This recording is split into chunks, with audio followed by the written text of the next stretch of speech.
preparing to live stream the meeting. So meeting is now streaming live on YouTube. So there's a bit of a delay, I think 30 seconds to 45 seconds on YouTube. There's a delay, yes. So it's working, which is good. Hey, we're up. Mute the other computer. Yes, I have to. All right, I'm putting the link in Linktree now. Perfect. Okay, we're on. Leo, take us away. Okay. All right. Hey, everyone. I know they're out there somewhere. You just missed a really interesting conversation about ice skating, but I guess it somehow dovetails nicely into why we're all here today, which is kind of to celebrate our 2nd year anniversary and to really explore and celebrate really the podcast. Hey, Leo? Yes. 2 years now. 2 years. Apparently. That's what you guys tell me. It doesn't seem like it's been that long, but at the same time, it feels like it's been forever. So I don't know. Oh, thanks to Pika. Yeah. And we have some people who have joined us. So hello if you're watching on YouTube, and hello to the few of you who are here in the meeting with us. So let's just jump to it. Since you're here, and we can take advantage of that. What? Maybe Dr. Michelle, we'll start with you. What does podcasting mean to you in terms of development, and how have you, we know the answer, so we'll just ask you to explain it. How have you incorporated it into your professional life, into your teaching life, and maybe even into your students' lives? Yeah, thank you. Let me start to you guys with congratulations indeed in 2 years Learn Your English podcast, Teacher Talking Time. I think it's been really taking off already, I think, and it's good to have been part of it also a little bit. And how am I using it? I mean, maybe I should start by saying that I've always been a listener, in a sense that I really like listening much more than for example, watching YouTube movies or something like that. I really like being able to listen to things. So I used to be also someone who switches on talk radio in the morning, the first thing to do. So listening to information is super interesting for me, right? It's just also a habit. And having a busy professional life, having a family life, having loads of things to do, it's getting more and more difficult to listen to content when you want it. And I think podcasting has really been something that filled that gap. So being able to switch it on when you have time for it. So when I came first across this podcast, I think I was also hooked because your opening, or one of the opening ones, was with Patsy Lightbound, I think so, who's been one of my heroes for many years in second language acquisition research and language pedagogy. So that was great to just listen to that. And I mean, you have guests on there that have been quite important for my professional life in terms of research. That I've read their papers, but also in the sense of also widening the horizon of people that I didn't know beforehand. So it was really also nice to open new content and get to know new information. And as I'm teaching on a master's program of applied linguistics, I thought some of the podcasts you're using are inspirational, but also really good for students to learn from. So I started using the one with Paula Winke last year in my class on second language assessment, also as a way of introducing them to high quality information that you can listen to, so that research is not only in papers that are sometimes difficult to access, but actually you can also get some information by listening to people who know what they talk about. So I've been using that one in my teaching in the sense that I have a task-based approach, and students do get a task on writing a review of the podcast where they use quotes from the podcast that I find inspiring, and then in class we use them as a basis for discussion. So that's how I use it. Amazing. I think, I mean, we're going to talk about this a little bit later, but podcasting has come a long way in terms of an educational tool. So all the things that you're doing, I know Leo, Mike, and I, and everyone listening, hopefully, loves that. But it's. I don't want to say revolutionary, but it's something that's quite new in our industry. What you're doing with it, so it's great to see, and I think that's what we're celebrating that more than 2 years of our show. We're celebrating the evolution of podcasting as a way for people to learn and learn from each other, as you suggested, and as we like to say, it makes articles and writers and everyone come alive, and it builds a community of people and anywhere that can learn from each other. So it's wonderful. Yeah, and I really think I think also your students are probably quite grateful to have that opportunity, because I find graduate students in particular, they are often intimidated by this idea of becoming and getting published, and I think as you suggested, showing them the different options that are out there, to share your knowledge and to celebrate what you've learned is important for your own motivation to continue this drive for lifelong learning. So I'm sure your students get just a lot from it, just for that simple fact, right? Just knowing that there are different ways for them to disseminate what they've learned, and to break down that barrier of getting published and so on. Yeah, and I mean, one of the things is also that they that I think for students it's sometimes really important to know that these are real people. so the people that write papers, that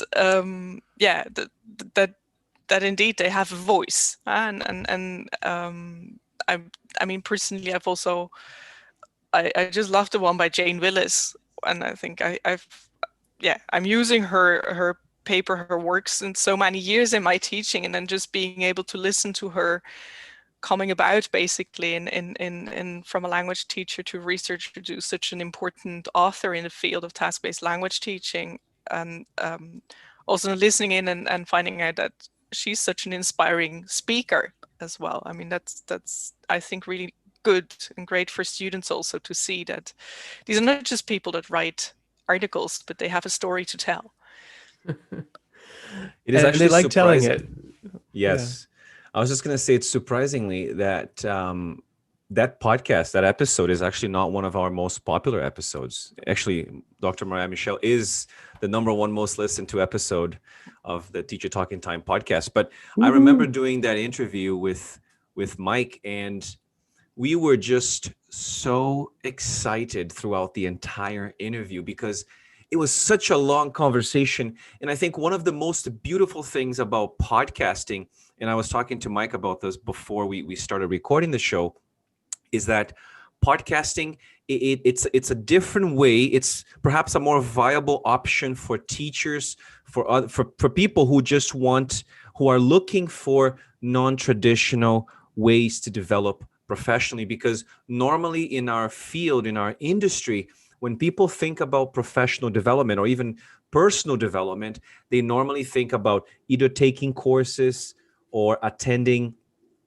conferences and things like that. And podcasting really provides ample opportunities for people to engage in professional development, and which is somewhat affordable. And to go back to the Jane Willis episode, there was so much learning throughout that episode because we were just genuinely coming from a beginner's mindset. We just wanted to know more about the backgrounds of task-based language teaching, how she came across all the works of Prabhu, and finding out about, I think it was the background of Prabhu's work and how Prabhu didn't force the students to communicate as much.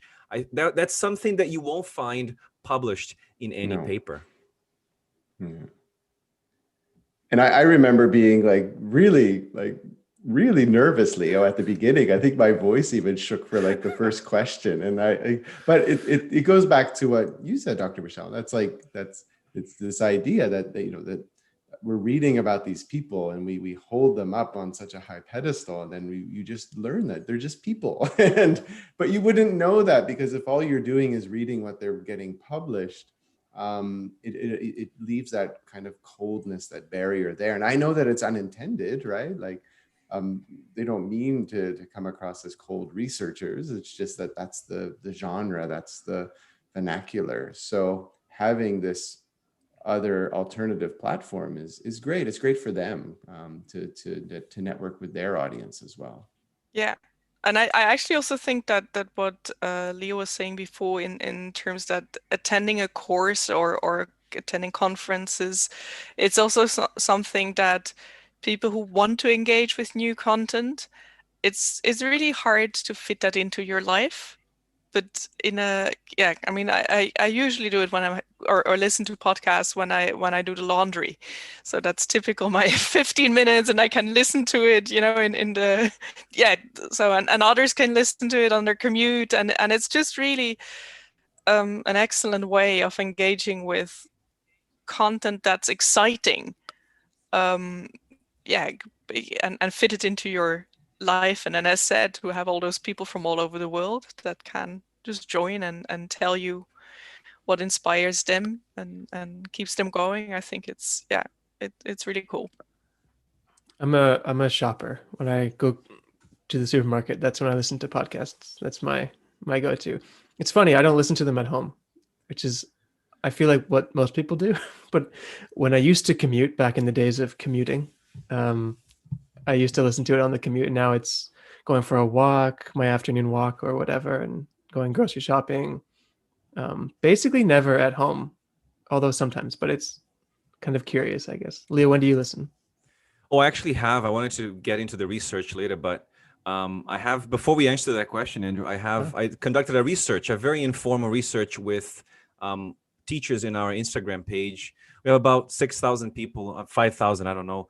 And 98% of those people are teachers. So I asked them a bunch of questions yesterday, and I just wanted to share them with you. So one of the questions that I asked a lot of the teachers, and again, just to go back to this idea of professional development, a lot of teachers, I think in different parts of the world, they are still under the impression that professional development means being trained. And I think it was Wallace in 1991 who wrote a book, Training Foreign Language Teachers, and he talked about this top-down approach to professional development, which basically entails the expert lecturing at the teachers, this transmissive model, which again becomes very pervasive with with PPP, which is to me an extension of this top-down approach to professional development. And what happens in this kind of approach is that teachers eventually become passive consumers of information,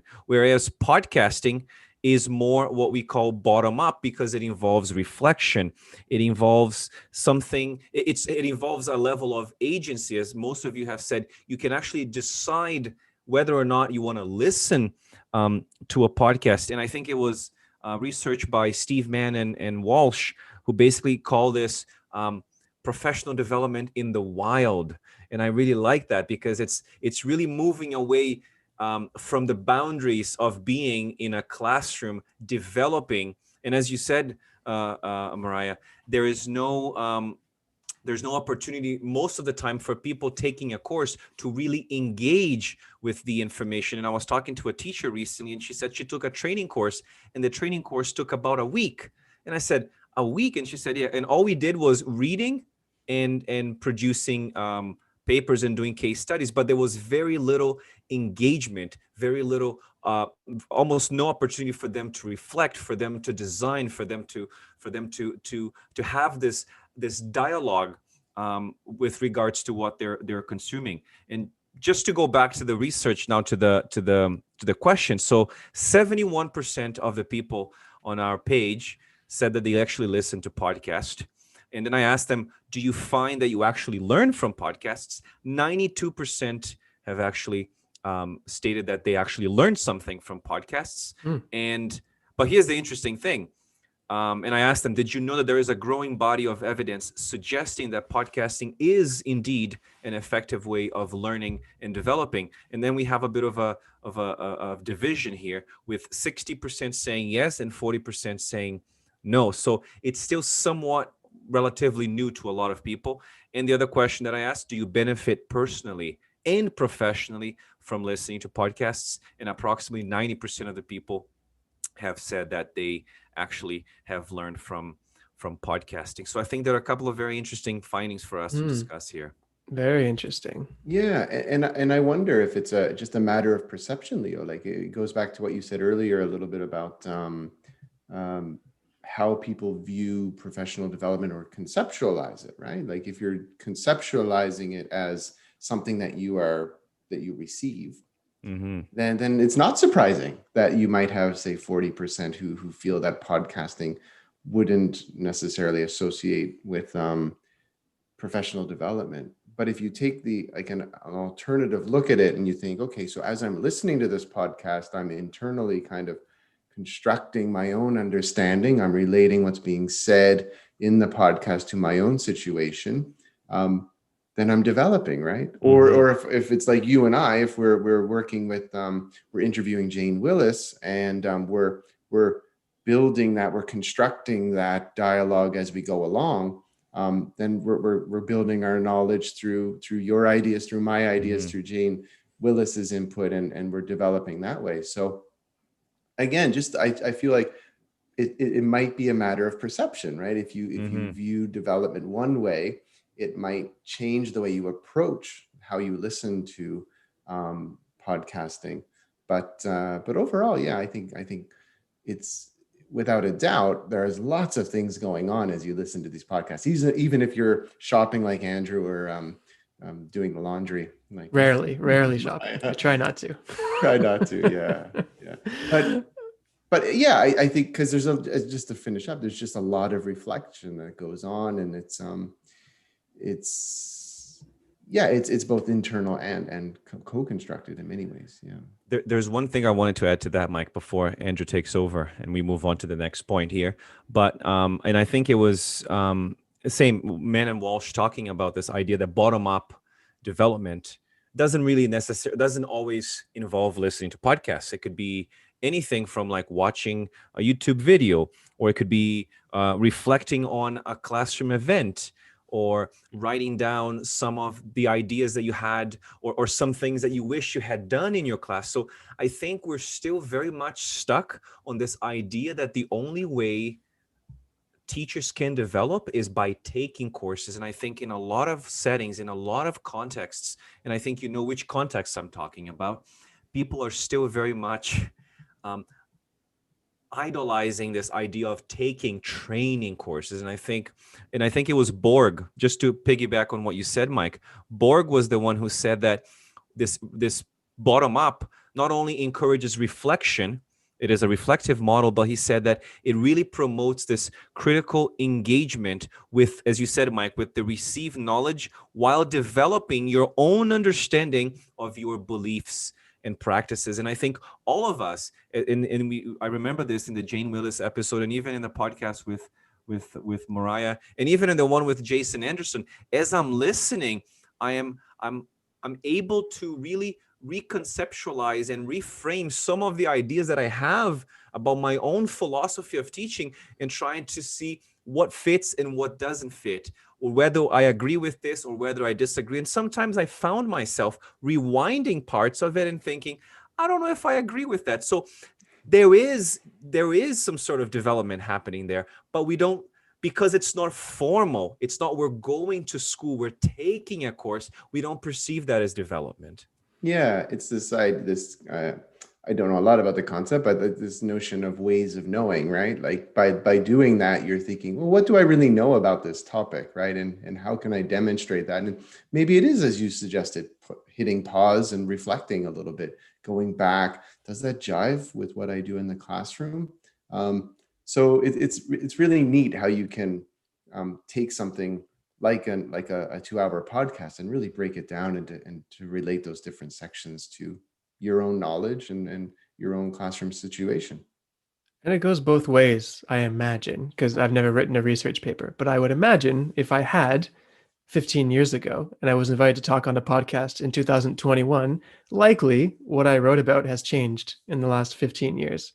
So I'm able to expound and to explain And obviously there are constraints and restrictions for writing and publishing those types of papers that maybe, I'm assuming, you wouldn't have been able to get everything in that you originally wanted to. So I think, we we joke that our show is a long form podcast, which it is.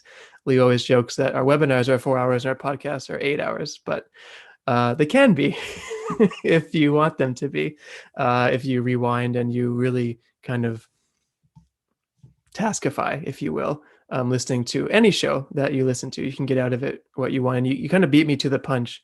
And this is before we open the floor. There's other people here that we want to hear from and how they use podcasting in their own contexts. But we, Mike and Leo, we use the concept of relationships when we teach academic writing. And we do that purposefully because you have to define what the word relationship means when you write your essay, because it's such a simple word that everyone has a very superficial idea, obviously, of what that word means. But when you get down to it, well, what type of relationship are you talking about?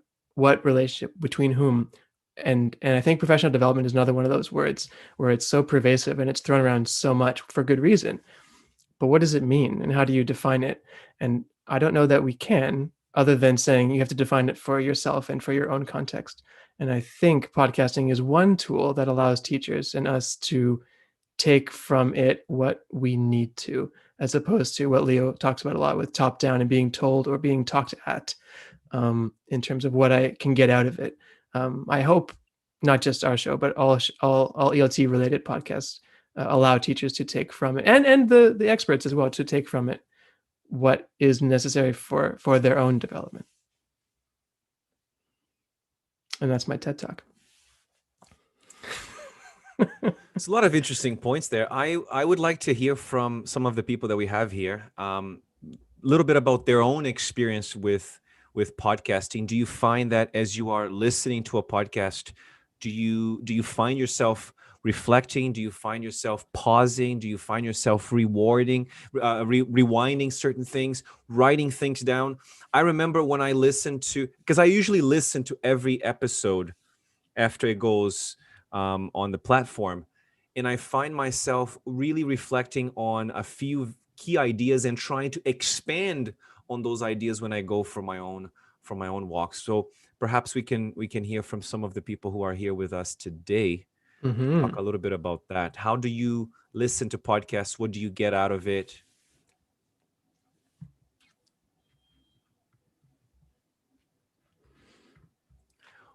People are very shy. The beauty of a live show is we'll just wait and wait and wait.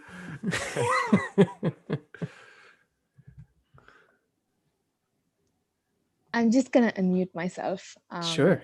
Hi, everyone. Hey. Thanks so much for doing this. I think it's really cool. And first of all, congratulations on your 2-year anniversary. Thank you.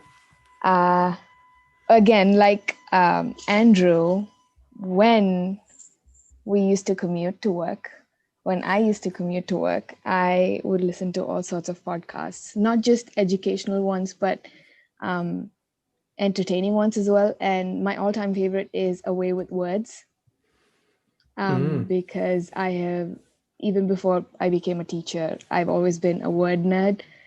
And Leo, I have always found myself sort of pausing and reflecting on. So the format of that podcast is that people call in with language questions. They call in with stuff like fights between family members about how a word is pronounced and things like that. And I've definitely paused and try to think of how I would pronounce it, because I don't have what is called, and I'm not on video, but I'm doing the air quotes, what is called a standard English accent. So I reflect on stuff like that, especially when they come up with like idioms that are regional. I try to think of what I would say instead, or what I would say in my native language and things like that. So it is a very reflective process for me. Even when I'm listening to, entertaining stuff about books or TV shows, I'm always trying to think in the background how it relates to what I have watched or what I have read. And yeah. And when I was teaching, I had the opportunity to teach English to, not English, well, post-grad prep to English teachers or English teacher trainees. So it included, so these were Chinese teachers who were here in the US about to begin their MAT Sol. And I was entrusted with helping them sort of get used to the American way of the American classroom, I guess. So we did a lot of episode dissection of, I think it was the TEFL Institute podcast, where they talk a ton about, teaching techniques and things like that. And I definitely see myself doing that again if I had an opportunity. Very recently, as recently as last week, I listened to you guys's How to Have a Conversation episode. And I don't remember the exact title of it. And I really loved it because while we talk about these are the parts of a real conversation and this is how you do small talk, I had not heard of the 4A's technique before. So again, that is something that I foresee myself using in the classroom. Wonderful. So, yeah. The A Way you. with Words, Thank I you. listen to that a lot too. It's one of my favorites. It's really well done. It's really It's interesting. beautiful. Yeah, it's one of Yeah. my favorites, definitely. It's right up there. Perfect. Maybe Adiane wants to chime in? Yes. All right. Actually, first of all, congratulations. I was listening to podcast like 30 minutes ago, and it is amazing how you are so spontaneous when you are talking, how your ideas are aligned among yourselves. It is really nice. And Deepika, her name, I don't know how to say it, Deepika, but yeah. yes, like she Yeah, said, Deepika. Sorry. I reflect a lot. Like I pause every time, and the podcasts, they have helped me not just like on my professional life, but as well in my personal life, because sometimes I wonder, wow, I guess they recorded this for me. And then I always write down some reflections. I write down expressions, idiom, different vocabularies. I actually have a notebook. I write like a summary of things that I have learned while listening to the podcasts.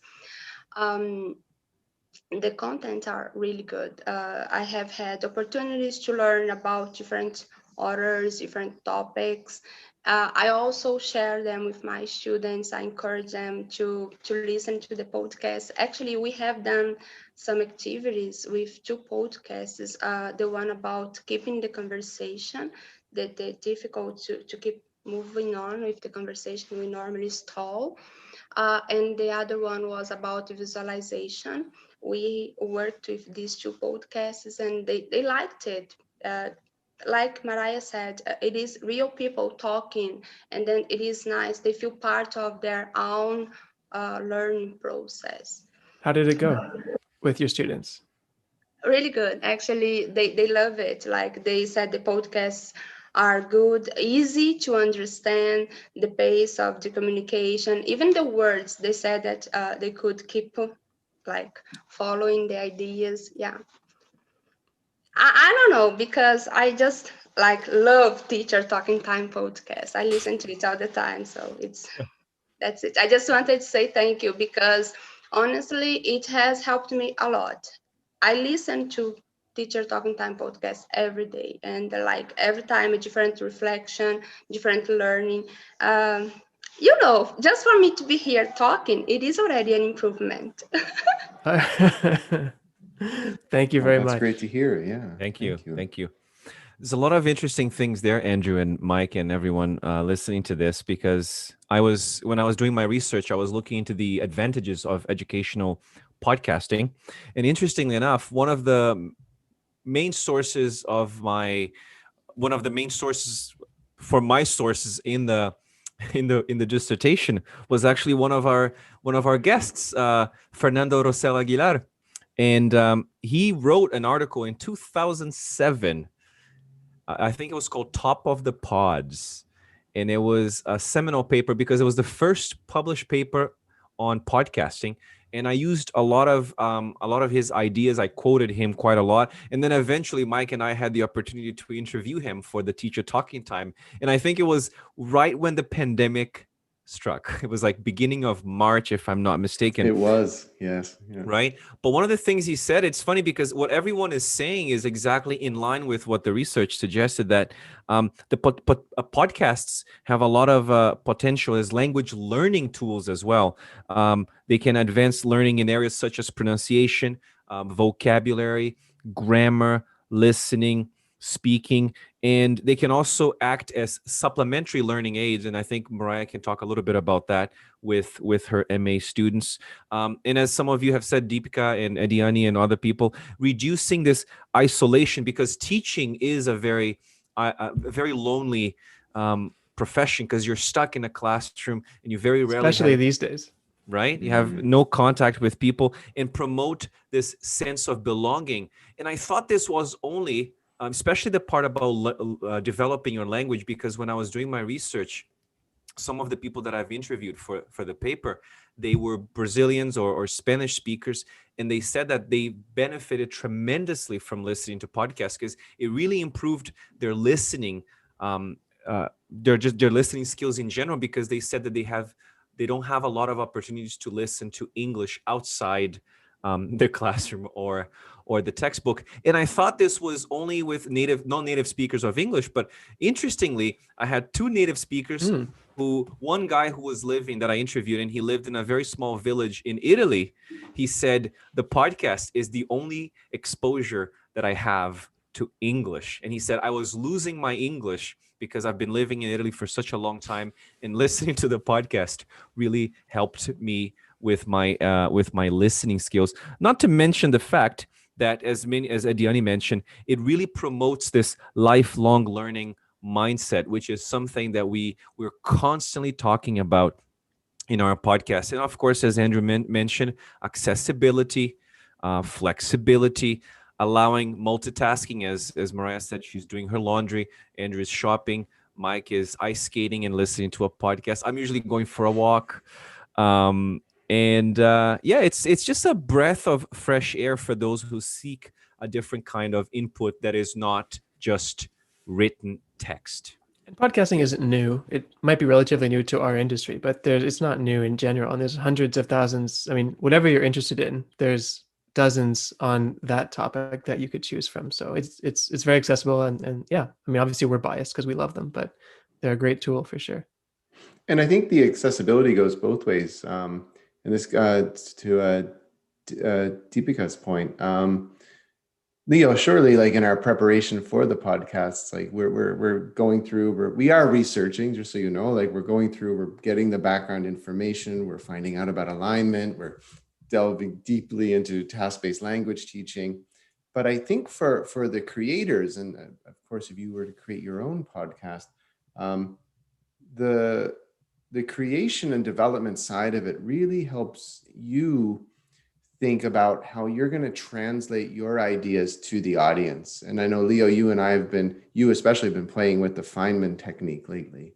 And this goes back to Deepika's point, which was that, as the audience is listening, they're kind of visualizing what we're talking about. And as creators, it's been our challenge to create the content in a way that is accessible, right? So that the audience can latch on to what we're saying, the main points of alignment, right? The main points of the task cycle. And I think that for us as kind of scholars and practitioners, it's really important that we are finding ways to talk about these complex ideas in a manner that is easily understandable, right? That translates to the classroom, and so that people can try out these new techniques like Ediane and so on. So I think podcasting from an audience perspective is definitely a way of learning, but really from a developmental perspective and creators perspective, it also is quite useful because it's challenging us to find new ways and simplified ways of talking about really complex ideas. It certainly helped me with my own studies. So I have a little bit of a reflexive exercise for us, if you're ready. uh, Mike and Leo, do you remember the first episode that we recorded? 2019. Yeah, 2019. We Yeah. talked January, about February. No? we talked about habits. Yeah. Don't No, like don't set resolutions, cultivate Ah, habits. that was number 2. That was number two. That was number 2. I don't remember number one then. Number 2 was what the podcast is and why we're doing it. Yes, that was the first one. That was the first one. In Leo's dining room at his house, we all I sat do around remember the that. table, Oh yeah. and I think it's the only time we were ever in the same room recording an episode. Gosh, it's But so funny. it's I listened back to it a couple times, and like the audio's no good. We don't sound good. I don't like it very much at all. But I guess that's the point, because over 2 years we've grown, not only with our audio engineering of the show, but as teachers and as practitioners, and we hope the audience has as well. So the reflexive exercise is twofold. One, why did we start the podcast? And two, how have we grown as individuals in the 2 years we've been doing it? Wow, that's a really difficult question. I think I I'm ask gonna the try questions, I to. don't answer them. I'm gonna link mine to a lot of things, but I'm gonna try to keep it brief. I promise. I've always been a huge fan of podcasting, again because I think it's a different learning modality. And I was talking to Mike about this earlier today, and I wish I had come up with this idea or had come across this idea before I had written my dissertation, which is the John Cleese from Monty Python, who talked about this idea of open mode and closed mode. And he basically said that creativity is not possible when you are in this closed mode. So the closed mode is basically when we are too focused on our to-do lists, when we are in this very deep state of focus, we are working towards a very specific outcome. We have to finish that paper. We have to finish writing this thing. And we are fueled by what they call productive stress.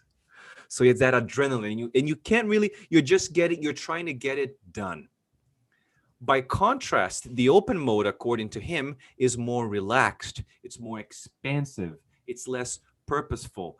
And because we're more relaxed, we're more contemplative, we're more inclined to humor, and consequently, we're more playful. And it is in this open mode that we're able to really develop, to really grow, to really reflect. And I think for me, podcasting is an example for me growing, or how I have developed with podcasting is I was really able to develop this creative open mode of myself, because I find that a lot of the times I am in the closed mode, which is what another writer calls the coffee mode, because I'm always trying to get it done. I need to do this. I need to finish this. Whereas when I'm in the open mode, which another writer calls it the beer mode, you're more relaxed, you're more playful. And I think podcasting allows for this. And a good example of that would be Alexander Fleming, because apparently when he invented the penicillin, apparently he was in the open mode, because he was just playing around. He wasn't in a Drunk? focus mode. I don't think he was drunk, but he saw like a petri dish near an open window, and then he just started playing with it, and it was full of mold. And eventually that's how he came up with the idea for penicillin. So he wasn't really focused on trying to find a cure. And I think the same thing with podcasting has helped me, and has helped me develop in so many ways, in terms of interviewing, in terms of questioning, in terms of furthering my own thoughts, and really adopting what Mike and I talk a lot about, in Zen Buddhism, this idea of having a beginner's mindset. Because when I approach podcasting, I'm approaching it from the perspective of the listener. what is it like to not know what you know already? So I'm always trying to otherize myself and think, if a person is listening to this podcast, how can I keep it as simple as possible, as less, as Andrew likes to call it, less inside baseball. let's let's not use jargon. Let's keep this conversational. And again, I think it has improved my confidence. It has done a lot. And I think my dissertation was the culmination of all these years of my love for podcasting. Beautiful. Yeah, how do I follow that up? No, listen, Leo's pretty basically he's said it all without the drama, which is awesome. I thought you were gonna make me cry or something there. But yeah, I think I go back to what I said earlier. I think for me, it's what Leo said. It's the this idea of putting yourself in the audience's shoes and thinking, if I was an audience member, what would I like to know? I'm going to be honest with everyone. Leo knows this. Andrew knows this. I was really nervous for my first few episodes recording the podcast. I thought it was something unattainable, and I was quite reluctant at first to take part in interviews, and even still now, I find it a little bit intimidating. But what got me through it was knowing that the show wasn't so much about me or what I knew about the subject, but rather what I felt the audience would like to know. And it was that this duty that Leo's speaking to, right? This duty of my job as the interviewer is to get as much out of this precious 45 minutes or 4 hours that I have with this person, and to hopefully answer the audience's questions. And I think that alone has been my growth. As Leo said, it's the becoming comfortable in your own skin, be comfortable not knowing, and be comfortable asking questions. Because I think a lot of people feel intimidated to ask questions. They feel it might present them in a certain way. And I certainly have felt that for a long time.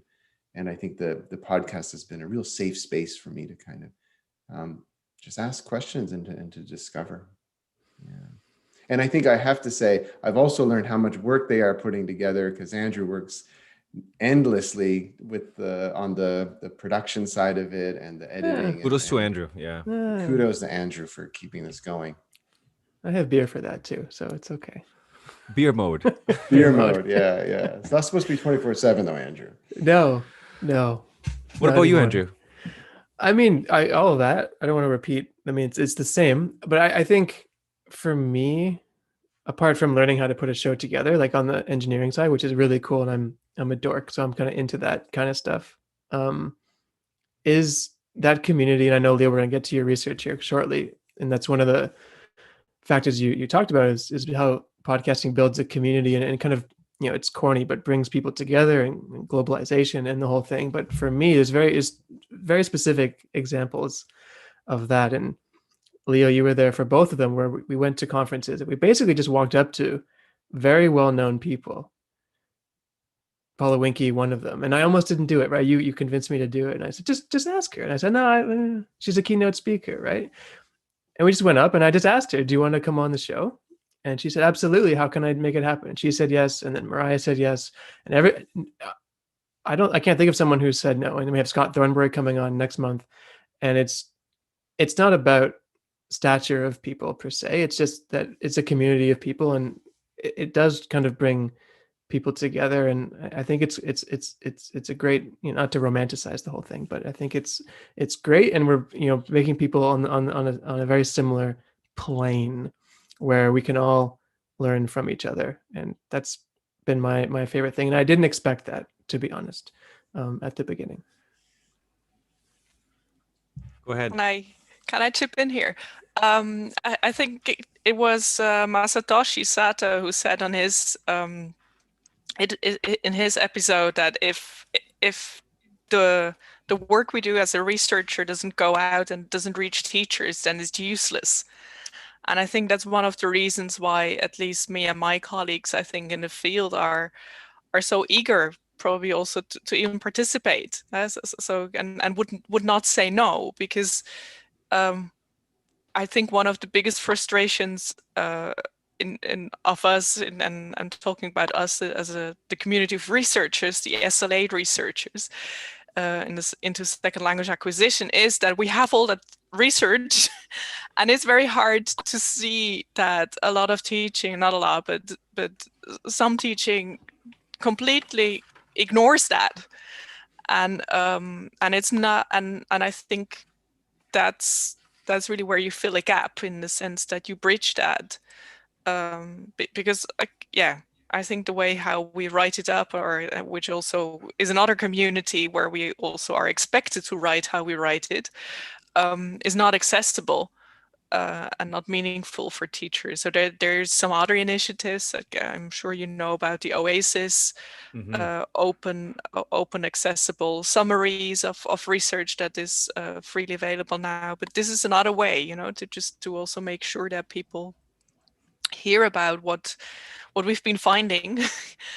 Yeah, so I think that's important. And if I may say something else also about the community of practice that you had before, where I think it's the way of being able to reflect on your own teaching practice.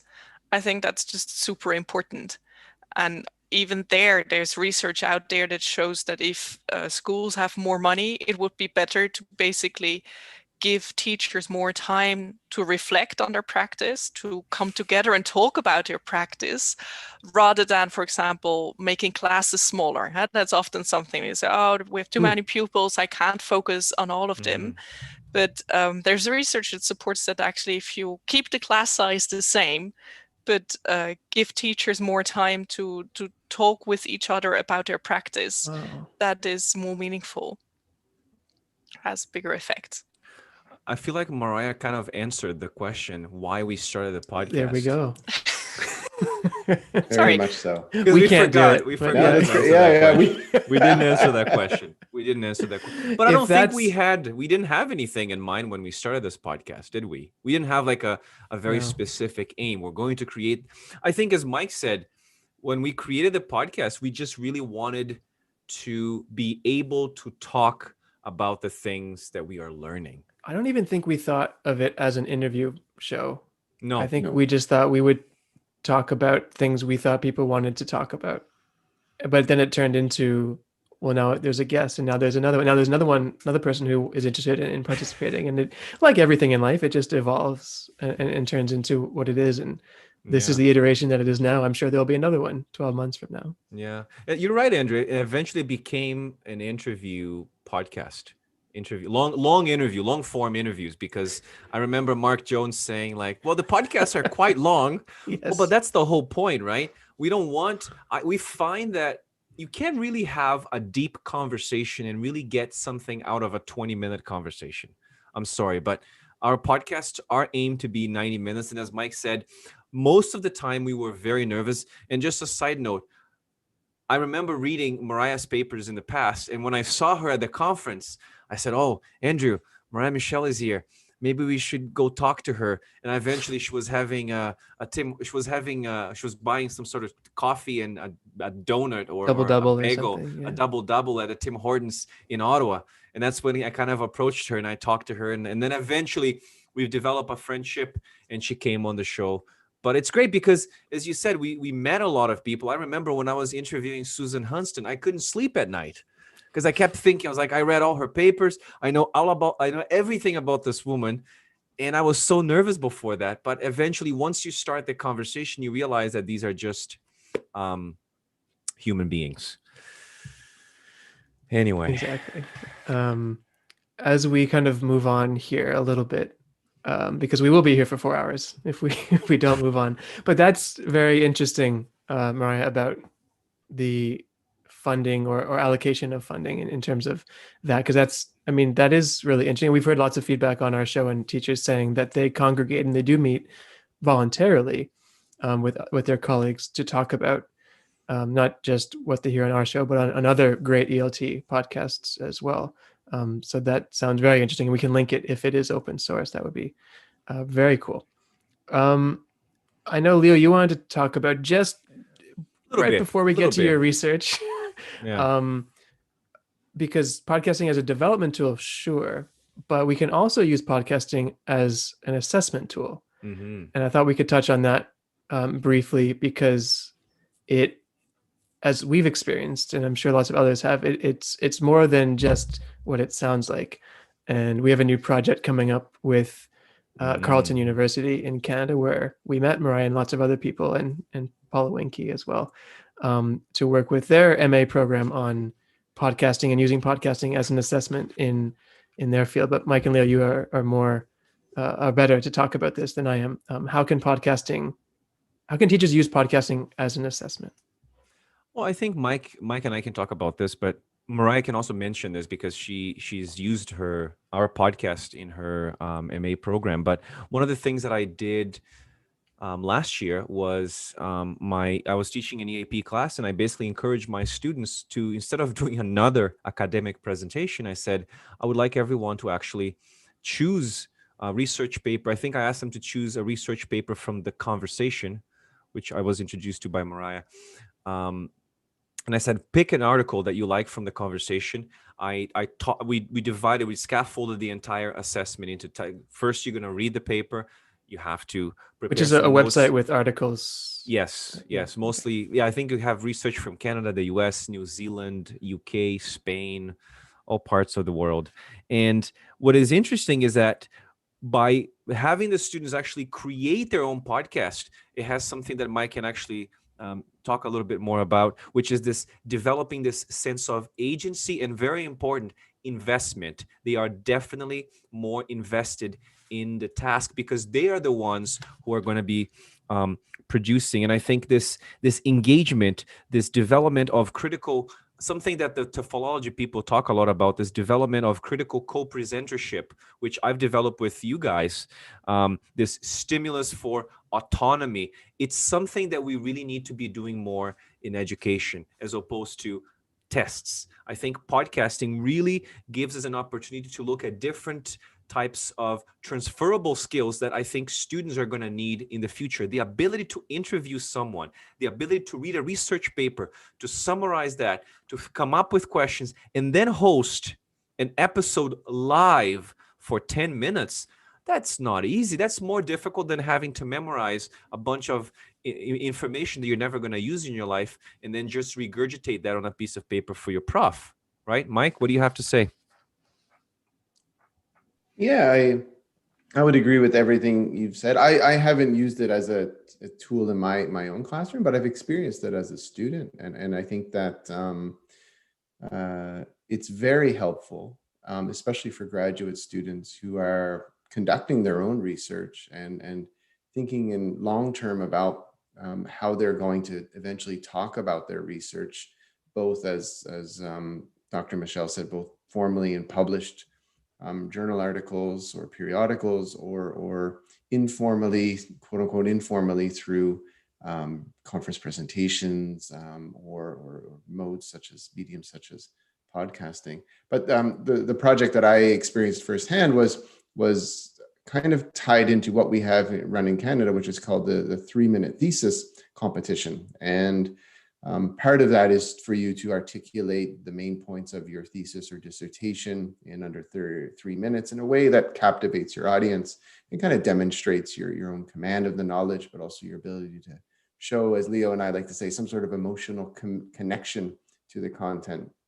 And so in preparation for that, one of our professional seminar courses that I was enrolled in offered, had a podcast activity where we needed to talk about our dissertation or our upcoming projects in 6 to 8 minutes in a way that incorporated all of the kind of different bells and whistles of podcasting that Andrew likes to add. So the production side of it, as well as what I said earlier and what Leo was talking about earlier, putting it in a way that's easily digestible and understandable to the audience. And I think what came out of that was, not only was I able to kind of create this 3-minute thesis, this very even more narrow format of my dissertation, but it really helped me with things like proposal writing and grant writing, because I was used to writing not only for myself or my committee, but also for a general person or administrator who might be looking at proposals and grants dealing with a wide range of disciplines, right? So I think that as a student, it really gives you an opportunity to let those ideas and beliefs crystallize in your own mind, and then you can feel a little bit more comfortable talking to people, more confident talking to people about your own research, your own interests. And again, because podcast, the mode itself provides all kinds of cool opportunities for adding sound effects and other types of media, you can really personalize it. You can really attach all kinds of different symbols and metaphors in a way that you couldn't do if you were publishing it. You couldn't provide lots of metaphors and different types of slang and expressions. So for me, it really, yeah, I think to summarize, I think it really helps kind of flatten the divide, right? Like it's taking it, it's removing that hierarchy. It's making it more simplified so that we're all kind of speaking at the same level about the same topic. And it's been really helpful for me in my PhD studies. And that sentiment, I think, is why a lot of professors are starting to incorporate that type of idea into their classes. And when a professor at Carleton approached us to ask us if we would be interested in participating in a project like that, I mean, the same idea was in her mind, because she wanted her MA students to actually talk to the scholars that they'd be reading or are on the reading list for the class. And now they're doing that, which, I mean, sounds like a really cool idea. And I wish that I had the opportunity to do that during a course when I was in school. To actually interview and talk to someone on your reading list would be invaluable, I think. So we're excited for that project and excited for the students, because I think that will be a really cool experience. Mariah actually did something similar, Andrew, and maybe she can talk a All little right. bit about that assessment, because I'm very curious, because she sent me the course syllabus, and well, maybe you can just tell us more about it, Mariah. Yeah, so I'm teaching this class on teaching methodologies, second language teaching methodologies within our MA program Applied Linguistics. We have at Groningen University in the Netherlands. And I think I mentioned before, it's quite an international crowd. So we do not only have Dutch students, but yeah, they really come from everywhere, from Chile to China, basically. And the first part of that course is quite theoretical. So they read a lot about statistical learning, for example, or about implicit and explicit learning. So quite heavy stuff in that sense. And the second part is that I'm teaching, and I try to bring it more into practice. So to give them much more hands-on activities, I take a very strong task-based approach to that course. So we do a lot of TBLT. We used to work together with the CLIL school, so content and language integrated school, where the students would then actually go off to teach also one lesson. So they would design a lesson plan and then would have the possibility to go and teach there, Oh, wow. which this year wasn't possible because schools would not let us in. Right. But to engage them with different ways of research. I basically so I had those different topics per class. So week by week you talk about. I already said I talked about assessment, where I use Paula Winke's class. I have this one lesson where I have the Willis and Willis 1996 paper, where she explains basically what's a pre-task, what's a task, what's the post-task. And in that episode, I also let him listen to the Jane and Willis interview you've had, the Jane Willis interview. And I have a class where we talk about what we call individual differences. So typically something like language learning motivation, but also anxiety. So there I had them listen to Masatoshi Sato's podcast. So basically for every class, I give them an episode, and sometimes it's on a voluntary base. So just say, okay, if this really catches your interest, why don't you go on and listen to a bit more? And at times I included in that sense in the assessment that I asked them to write a review or say, okay, so when you've you've read that paper, you've listened to the podcast, so now write a synthesis of it, which is a very academic task because quite often you have to read a paper, listen to the lecture, and then write a paper about that. So so this is a typical academic synthesis task in that sense. And in my language classes, because I also teach German as a second or as a foreign language, so I do teach German classes, and quite often there I ask my students also to listen to, I don't know, radio episodes, and they listen to patches of radio. They need to find a paper on the same content, and then they have to write a review of that. But sometimes we also ask them to create vlogs or podcasts as a response to that. So I think we would need to take a class with Andrew on how to do high-level podcasts in the technical perspective as well. But some of the students are amazing. They put in those jingles and they have music and they fades out in and out. So It's not as hard as you think it is. No. But I mean, one of the things that I actually also noticed as a teacher, what is nice that you, especially in language classes, you need enough language samples to evaluate how good your students are. So when it comes to assessment. Now, and I think we've all been in those classes with hours and hours of presentations of our fellow students that would just never end. Now, what you can do with podcasts is that students have to record the podcast, and then you as a teacher, you have enough language sample to listen to, and you divide the podcasts over class and say, okay, each student has to listen to 3 of them, of their peers, and give some feedback on that. So it's also a way of dividing the work, and also in making learning more individualized, because students can pick the topics of the podcast they want to listen to. And so I think it really opens a lot of opportunities for assessment, especially if you also have larger classes, larger groups, and you can do group podcasts.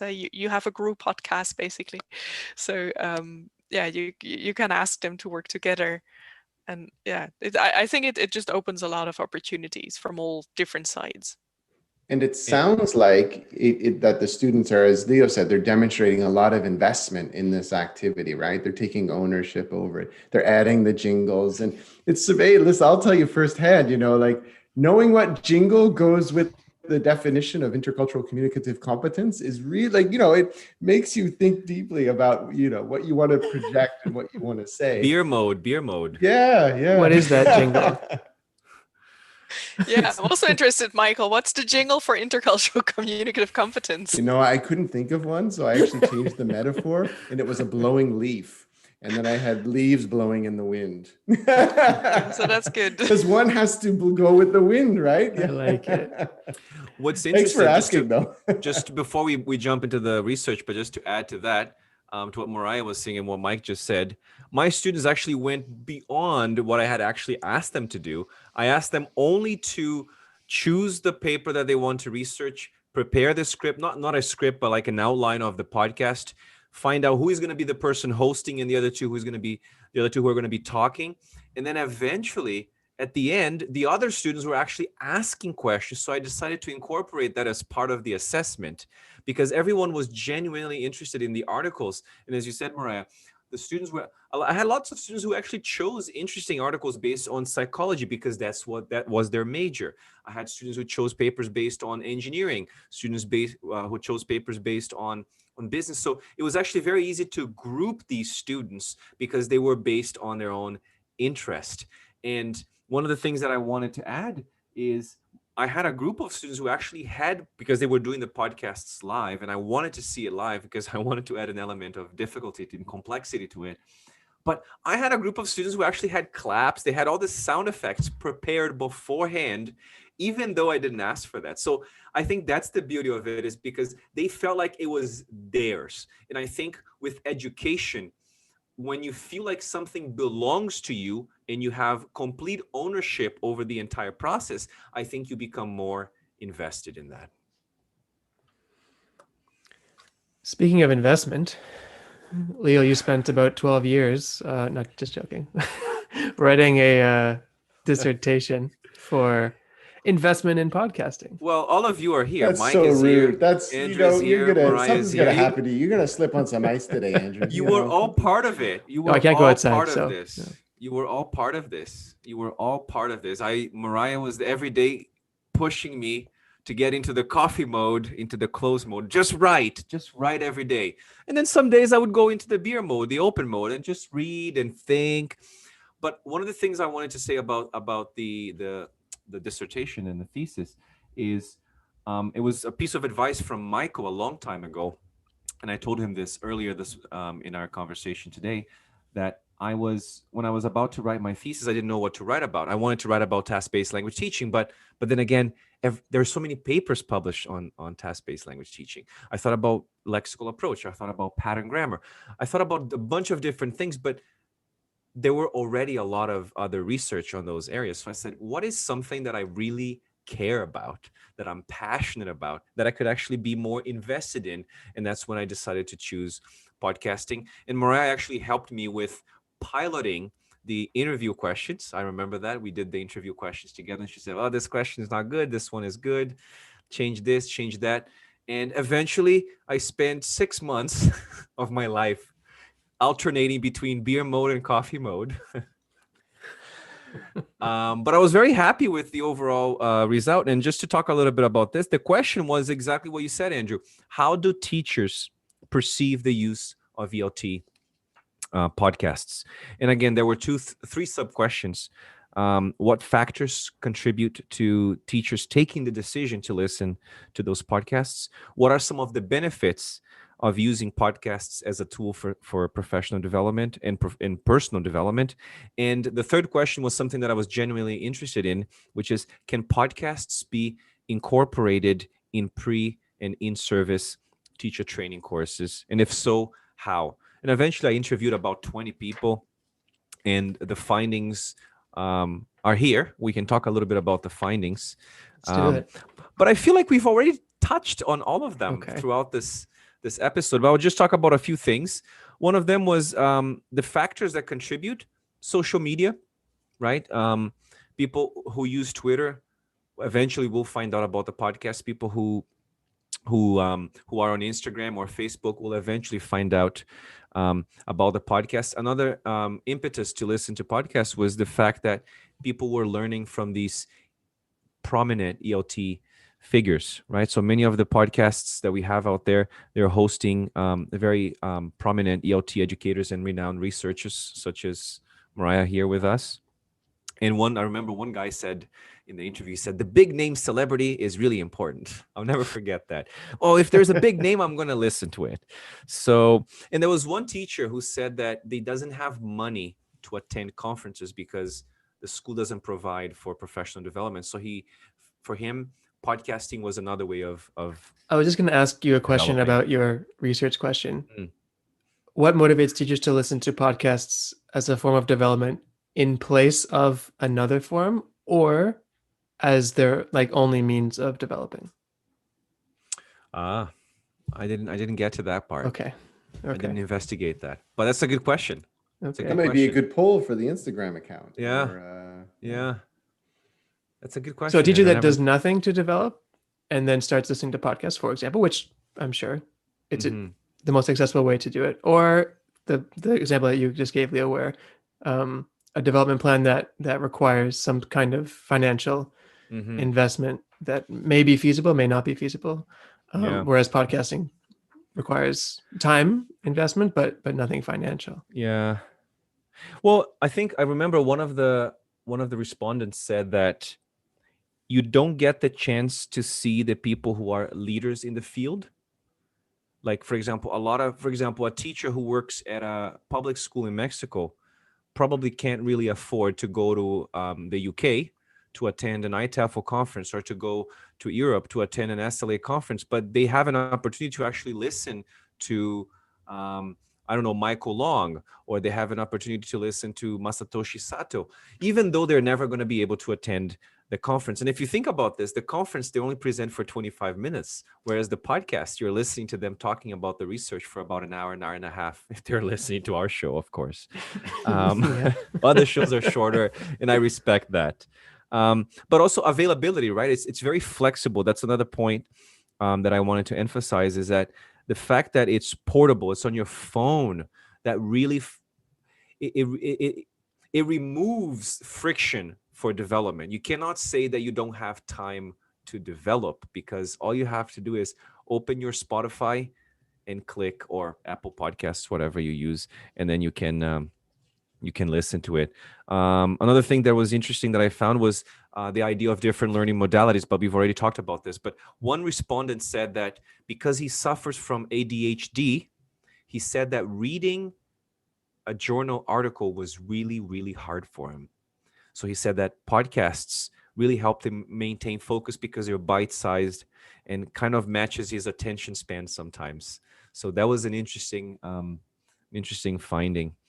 In terms of benefits, a lot of interesting things. Again, exposure to new perspectives, as we've already talked about this. And Andrew, maybe you can talk a little bit about this, because we interviewed Jason Anderson, who goes against everything that we believe in terms of language teaching, and he's a strong proponent of PPP.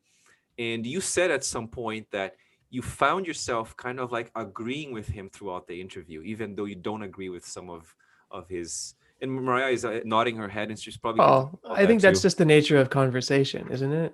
Like when you Mhm. talk to somebody about something and you're actually genuinely engaged in talking to them, and not trying to find a point of like, aha, I got you, not trying to have that Twitter moment.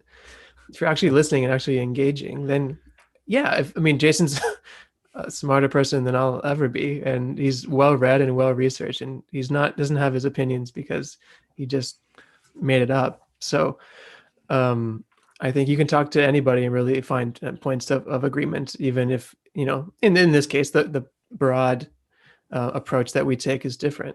But I think he has a lot of points that I think people should listen to. And if you haven't listened to his episode, you should go back and do so, because, I know we don't, as a company, as a podcast, don't agree in broad strokes, and this is black and white. There's so much nuance, and there's so much gray area.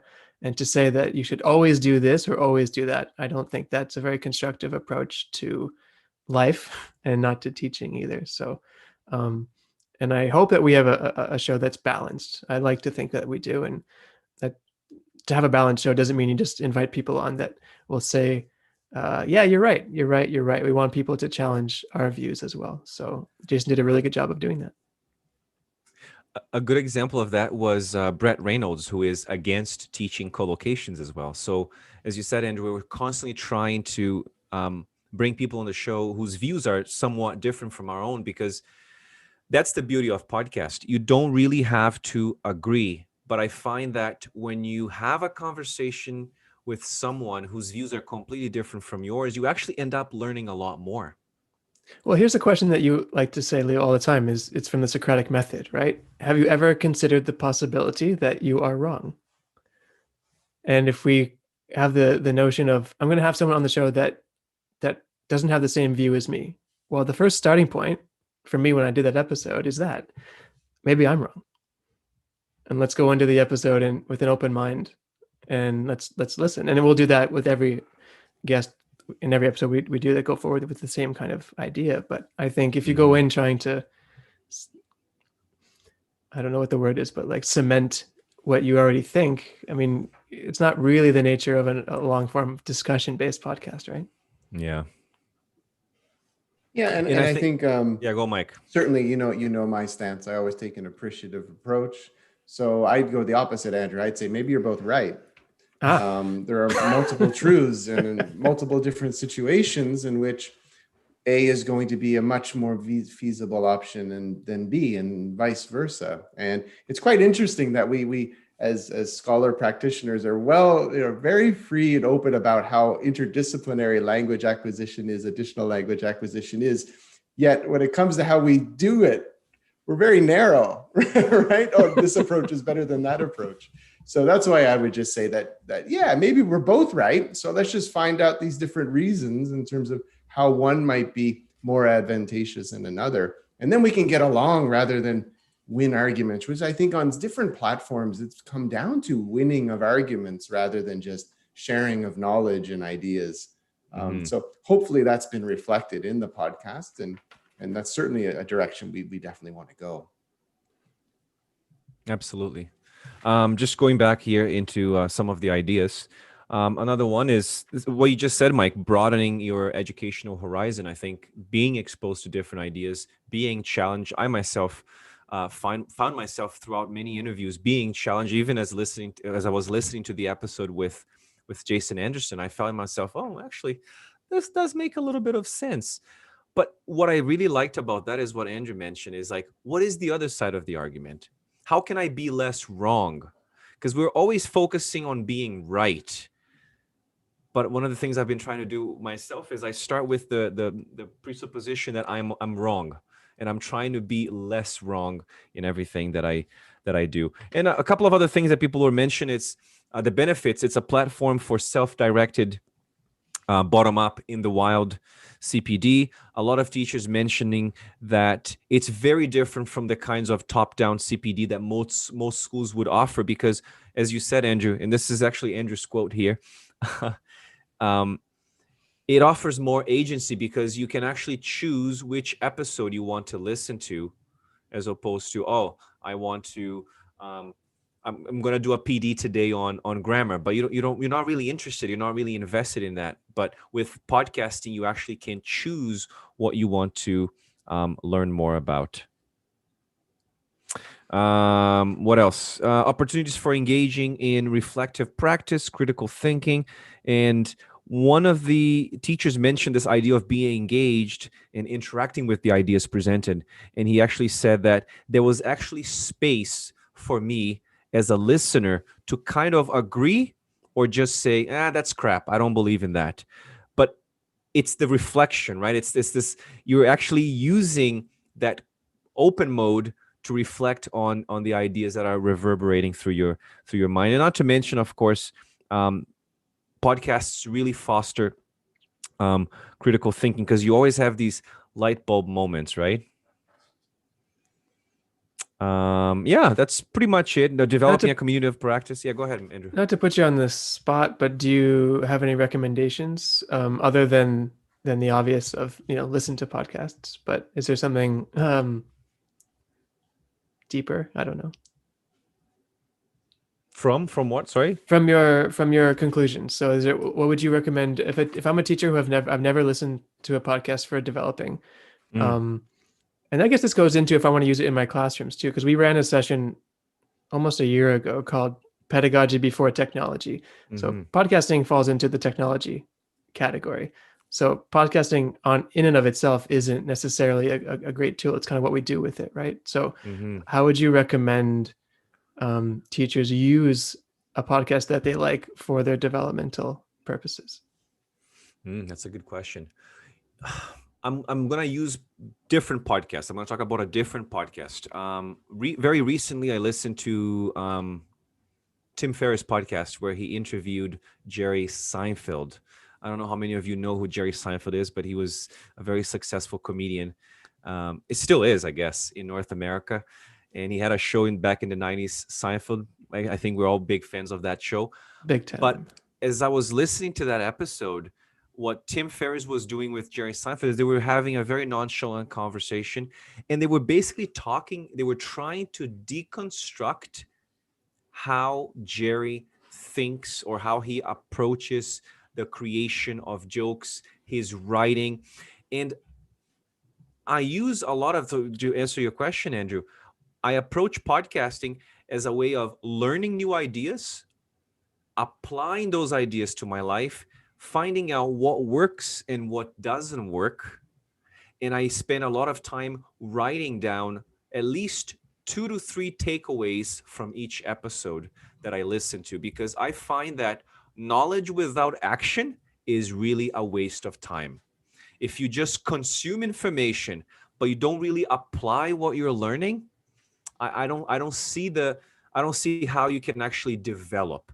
So to answer to your question, That's what I think teachers could do when they're listening to a podcast. And I think Mariah did this with one of her students, because I remember, I don't know if she was trying to punish her student, but she asked him to listen to an episode with Mike Long, and she asked the student to write a transcription of the entire episode. Oh my God.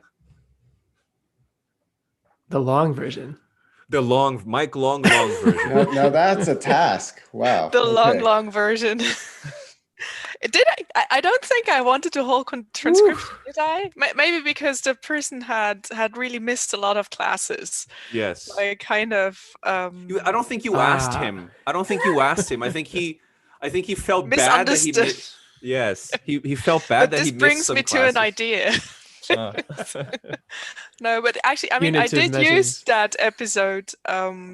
It's the is it from CLB SLB. Barcelona, The SLB, yeah. SLB, and it's what I did ask them was so it was integrated for all students, but not all of them had to transcribe it. But they had to read a paper by Mike Long, and Mike Long is quite he's always, I think he's also proud of that, at least how I met him, of he's making strong points.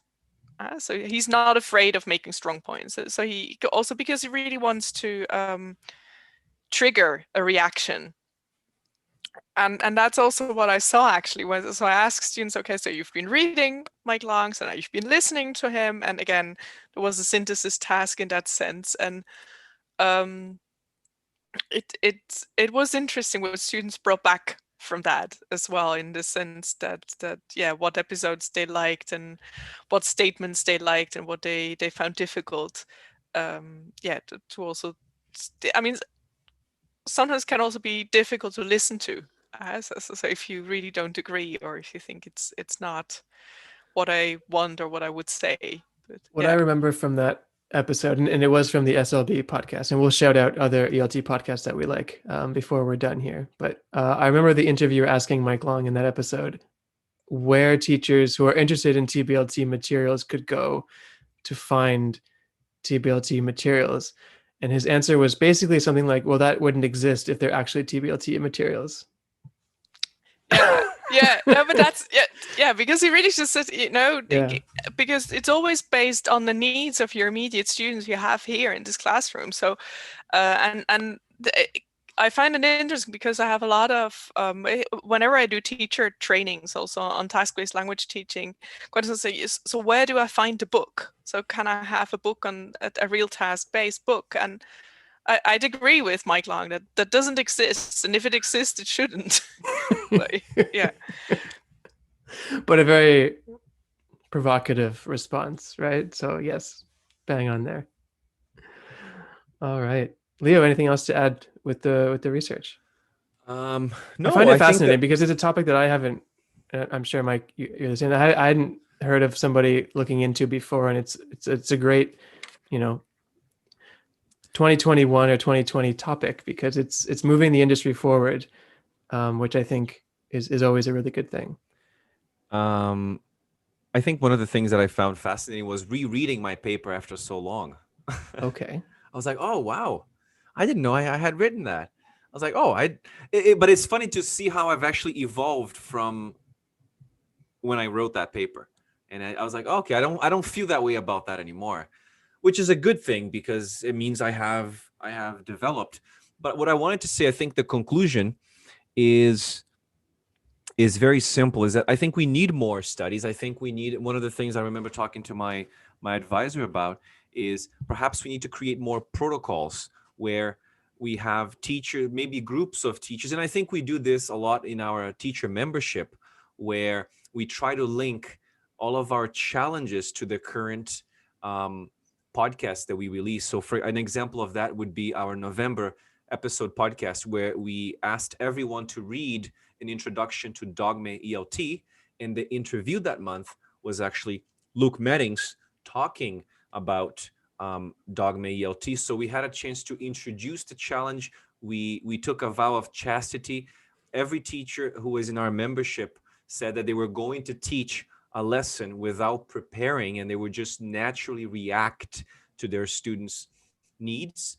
And eventually we got back together at the end of the month to talk about how the experience went.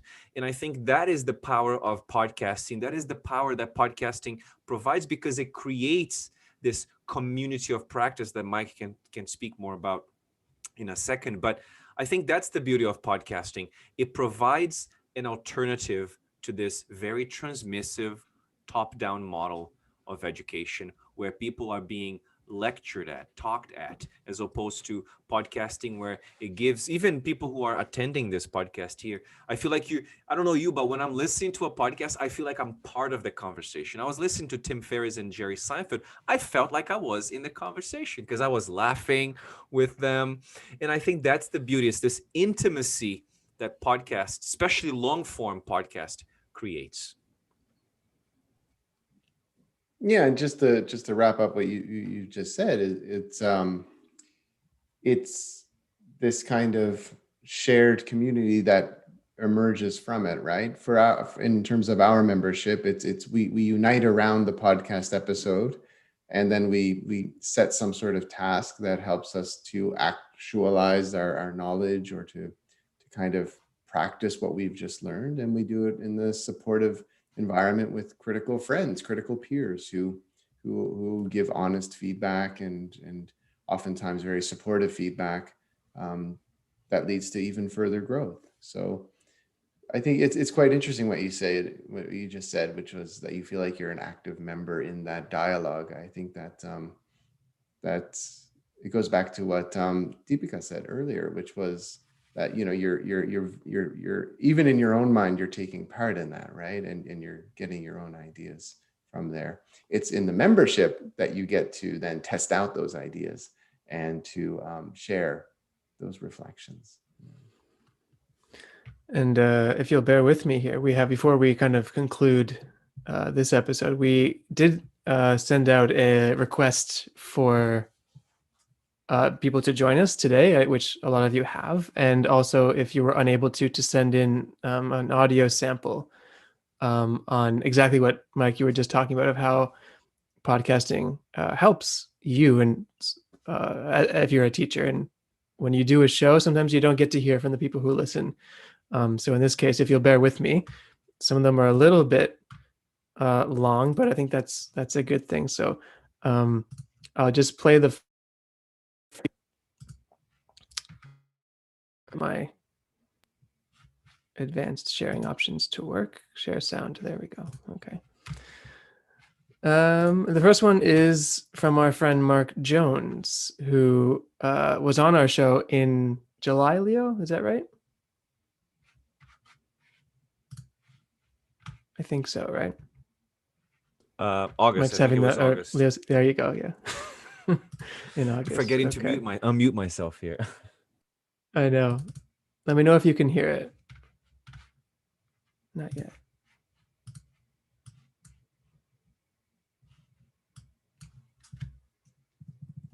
That's the beauty of doing a live show, right? Technical issues. While Andrew gets...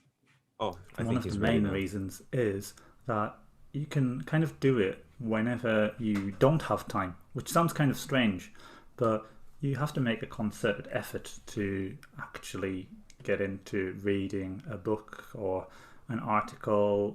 And when I say article, I don't mean a research article. It can even be quite a long blog post or something like that, or even something from a teacher's magazine.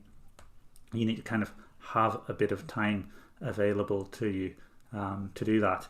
But with podcasts, I can listen while I do the washing up, or while I'm cleaning the house, or obviously while commuting or something like that. The time when your brain isn't really occupied by anything of great importance.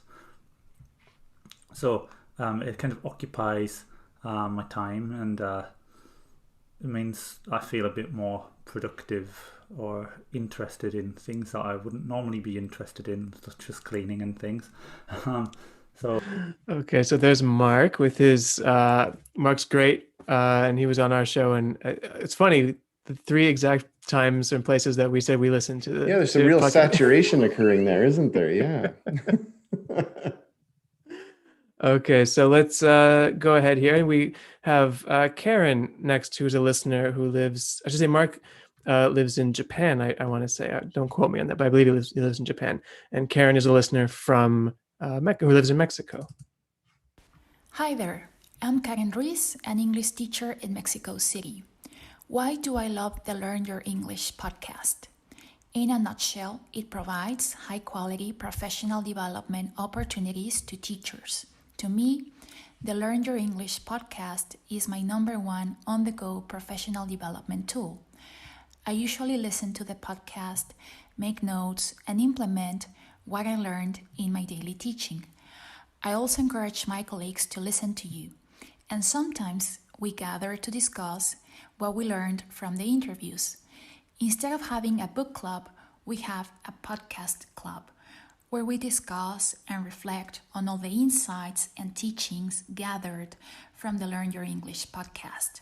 I'm always looking forward to listening to new episodes. It has allowed me to learn from top-notch teacher trainers, authors, and educators. Leo, Mike, and Andrew, you are such an inspiration. Thank you for this excellent podcast and all the commitment and effort you have put into it. You are definitely making a change in the field of English language teaching. All right, so there's Wow, Karen. thank you. That's nice. Yeah, real kind of evidence of the community of practice. Brought me to There's tears one here. emerging. I was going to say, Leo, you okay? Yeah, she kind of brought me to tears here. Seriously. It And goes back to what Mariah said, right? Just to interrupt you before No, we go ahead. listen to the last one. Like, what's the point of research? What's the point of doing what we're doing if we're not giving back? Right? I think as educators, I think as teachers, we need to always find ways to give back. And I think that's one of the reasons why everyone here is still in education. We're not in it for the income, we're in it for the outcome. Right? Well said. Well said. Clip number 3, there are 4 of them. So clip number 3 comes from our friend Cherry, who lives in India.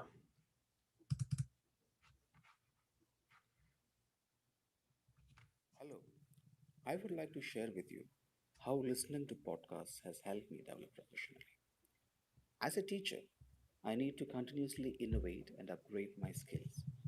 At the same time, with my classes moving online, I find myself busier than ever before, with no time or space to do this. That's where podcasts come to my aid. I can listen to them while doing other stuff.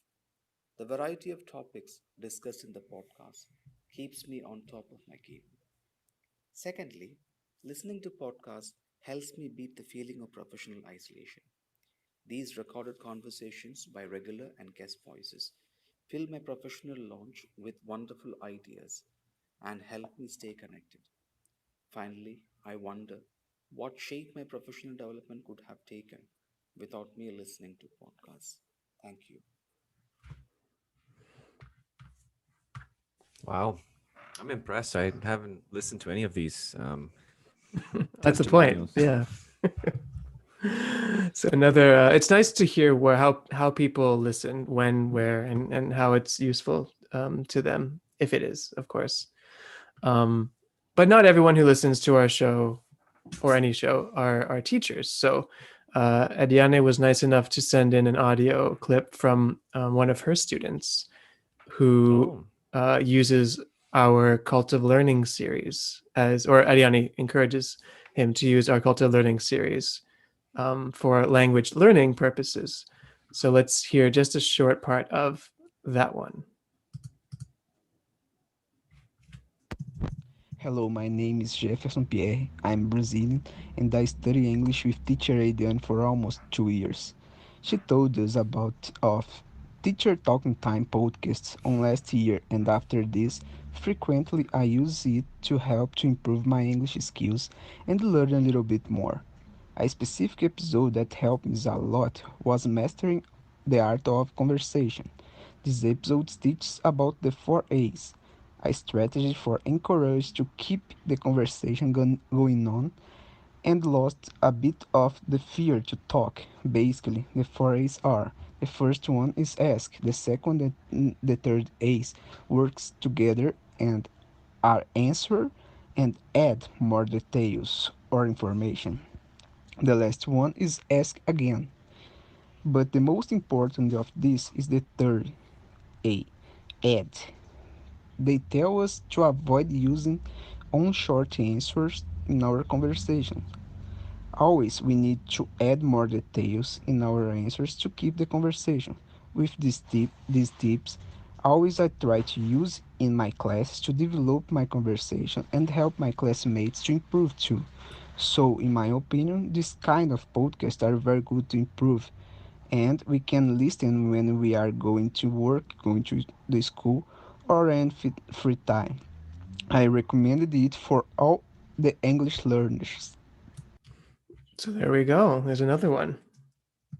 Free time, commuting. Exactly. Wow. Thank you. Yeah. Who mentioned Yes. that same episode earlier? The four A's, the conversation. That's the second time we've heard it today. So It was that Deepka. It Deepika was did. Deepka, yeah. that's right. Yeah. That's right. So evidently that's a very good one. Bear with me. We have one more because not only did Ediani send in a student clip, but she made a recording herself, and now you get to listen to your own voice. So here we go. Hello everyone, I'm Ediane. Today, Teacher Talking Time podcast is turning 2. I'm at a loss to express how incredible this podcast is. As an English teacher, the podcasts have helped me to look at education from a different perspective. Not only that, but I've also had lots of opportunities to boost my vocabulary. As a matter of fact, I have also been benefited personally from listening to these podcasts. So I just wanted to say thank you very much for the amazing job that you have been doing.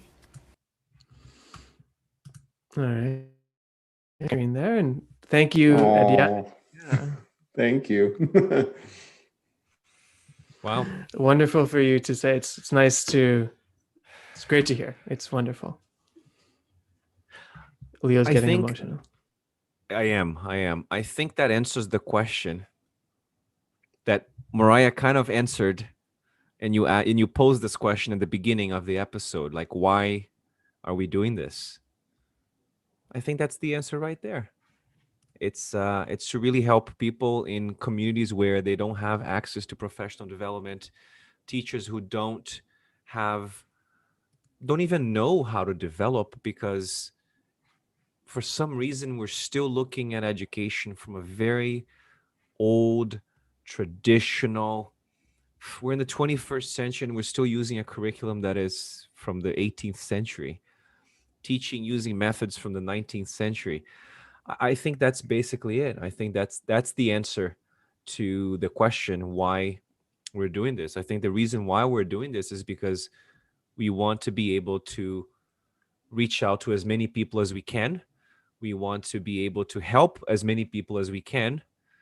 And we just wanted to thank you all for your support, for listening, for participating, for sending in your audios. And yeah, I'll stop here. Otherwise, I'm going to start crying live. That's great. okay. I think that's I think we're all No, go ahead, feeling Mike. it. Definitely. Yeah. No, sorry. Yeah. That was a great summary, Leo. Yeah. Just thank you all for joining us. Thank you all, and thank you for listening. And it's been 2 years. It's kind of crazy, and hopefully we'll do this again in a year or another 2 years. But I know, Leo, we wanted to shout out other podcasts that we like within ELT because that's important. There are a lot of other good ones if you're unaware. So Topology was one that is an inspiration for us. They have been around, I want to say 10 years. Don't quote me on that. No, I but think it's less, is but it? they've been around for a long time. And I think Matthew was kind enough to actually share a lot of his work with me. We had a couple of conversations about podcasting. Eventually, we want to do a crossover podcast with them. Yes. So two different podcasts getting together to talk about podcasting. I think that's one that we really like, the SLB podcast. SLB podcast is wonderful out of Barcelona. We'll link all of these in the show notes, so directly to their website. So check them out. And one that I listened to before we started ours, and just kind of as I was developing, was the TEFL Commute. That was a really good one that I liked. And TEFL Training Institute has a nice podcast as well. So those are the 4 that I guess influenced us, and there are other ones as well. What I was going to say about the TEFL Training Institute, it's a great podcast because it's like 15 minutes. Yes. It's great. It's like 15 minutes. It's like a sound bite. Exactly. You can do it. If you have 15 minutes, this is what you can do. It's perfect. Mariah said that there's another one. Mariah, do you want to talk about that one? Yeah, it's I just put it here in the chat so people can't see it who listen. Sorry for that. But Glenn Fulcher has a really nice one on language assessment. It's called the Language Testing Bites, and it's just 20 minutes. But it's really nice, and it's his website on language assessment is super accessible anyway, and gives you a lot of inspiration, I think, as well. But yeah, I like him, and I think he's also doing it already quite a while, so at least like 6 years or so, maybe longer. But it's Wow, really beautiful. nice. Just 20 minutes. We will add We that should- to the list. Yeah, We should invite him to come on the podcast too. You absolutely. should. You should. Yes, we're going to get him for sure. There's a rule of 7 in podcasting that I've heard. And I think, Leon, like I said this to you at the beginning, I think lots of people start podcasts, but the rule of 7, a lot of people don't get past 7 episodes. If you get past 7 episodes, you're going to kind of be in it for the long haul. So those ones that we just listed, TEFLology, TEFL Training Institute, SLB Podcast, TEFL Commute, Language Testing Bites, all surpassed that number and are still going, of course. So 7 seems to be the magic number. Mm-hmm. Mm-hmm. Yes, absolutely. Wonderful. Well, I don't have anything else to say. I think that's a good way to end this episode. Wonderful. So thank you for listening. Happy New Year. Happy 2021 or 2021, however you're saying it. And I heard the internet is saying don't say 2021 because it sounds like 2020, WON, 2021. Oh my gosh. So that's a dad joke from the internet, I guess. But Happy New Year regardless. Thanks, everyone. Yeah, it was Thank great. you. Thanks, everyone.